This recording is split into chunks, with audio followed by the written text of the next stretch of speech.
In this video, we have my Arrma Typhon 3S. This is my son's primary basher, and it's been just about beat to death. We have a lot of slop up here in the front steering system. It looks like a whole bunch of slop right there in that rack.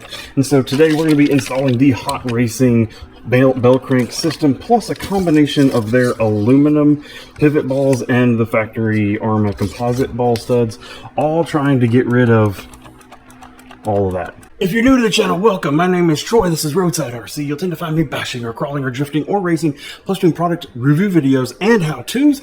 Let's get started by looking at this hot racing part. This hot racing part, ATF4801. I'll have a link for it down in the video description to where you can get it. Just like a lot of the hot racing parts, beautifully machined and awesome enough, partially assembled already, which is great. Comes with a couple extra screws, comes with the bearings that we need, which is also nice because I imagine that's where a lot of our slop is coming up there. But we're going to be able to install this. It's going to give us a little bit of additional mounting points, which honestly I'm probably not really going to use, but it's a really nice setup overall. We're going to have to get this whole front bulkhead unassembled from the whole vehicle. So I have a T-Bone Racing, it doesn't no longer exist, but I have their front bumper on here.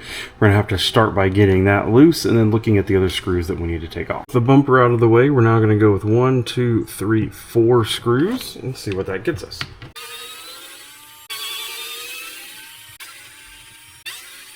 And this big screw here.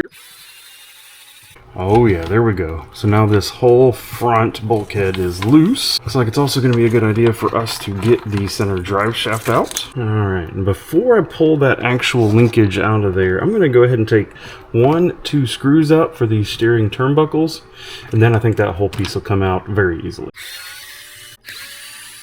But it's also, of course, hooked to the steering linkage. So the good news is you can see that through the bottom here.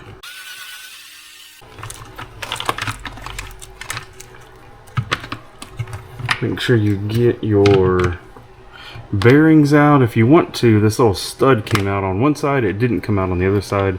I may actually try to clean it up a little bit before we put it back in there. Always very important to compare the parts. I like to lay them on top of each other and really look and to see what the differences are. First thing that we'll note is, of course, from the factory you have one location with which to mount your steering turnbuckles. On the hot racing parts you have 4. That's a different number. Which one do you want to use? Well, it can be a tuning item.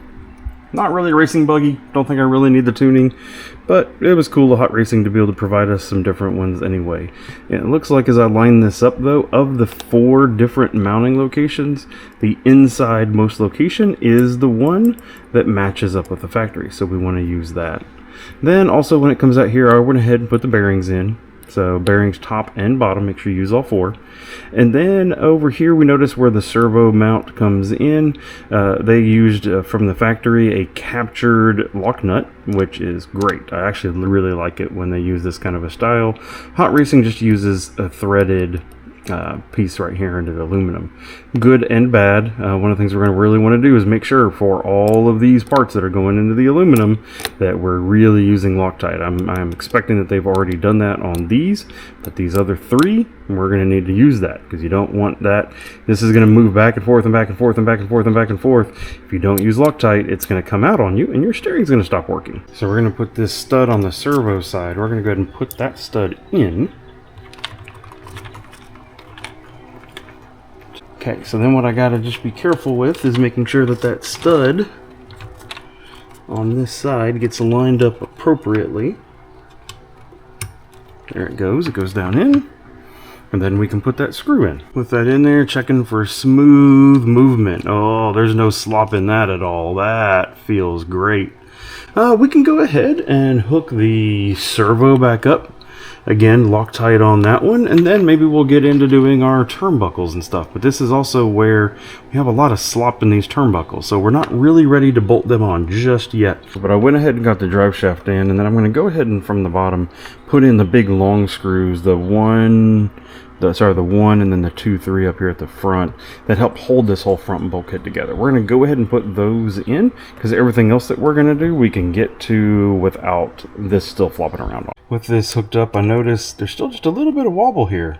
Alright, and I'm tracking it through. It's not in this hot racing piece. As I look at it, it's actually in that ball stud. It's in the ball stud, just like this little one right here, for where the servo mounts to this hot racing linkage, because the servo linkage isn't moving at all. So it's that little ball stud in there. So we're still going to have some, but we've already reduced some of the wobble a lot. Note in this aluminum pivot ball set, there's two different sizes. There's this bigger size and the smaller size. So as we take some of these out, start to swap them around, we're going to be really careful as to which one we need. And we're going to try to be very careful as we take them out of the bag not to get them all mixed up. Now obviously you can do this with just a regular set of pliers, but if you get a legit pair of shock pliers, they'll have this little part in here, which is all about the ball pop. Boom.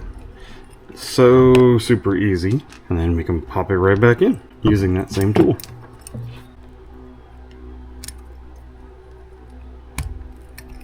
So assuming that it's actually the balls, the pivot balls themselves that are the problem, and it's not that the rod end has expanded, then this is good for us.